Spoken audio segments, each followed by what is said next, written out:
Aš įsižeidžiau dėl to, kad tu įsižeidei. Kaip tu galėjai taip daryti negerai. Tu įsižeidei, nes aš ne taip pažiūrėjau, ne tą akimi ir net apsumirsėjau. Aš net nesupratau, ką blogai padariau, bet įsižeidžiau dėl to, kad tu įsižeidei. Kad įsižeisti turiu aš rimtą priežastį, o tu tiesiog rūpės miltais vis tryti. Dabar tu jau įsižeidei dėl posakio, dėl miltų, nors tau tu sakininkai mane tikrai pagirtų. O aš vėl įsižeidžiau, nes tu vėl įsižeidei. Kaip tu galėjai taip daryti negerai.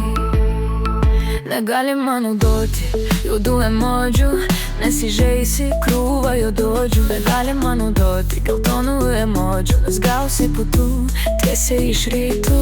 O gal galima naudoti ružavą ar žydrą, gal tu juokauji virš tave kaip sidra. Tai ką tada daryti, nieko nerašyti, kokios spalvytę emodžių nupaišyti. Naudok bespalvę arba nematomą spalvą, tada niekas nematys, nes jų lįs tau į galvą.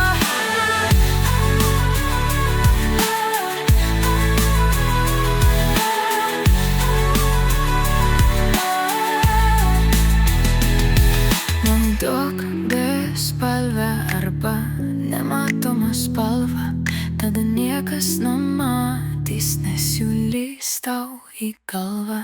Naudok bespalvę arba nematomą spalvą, tada niekas nematys, nes jų lįs tau į galvą.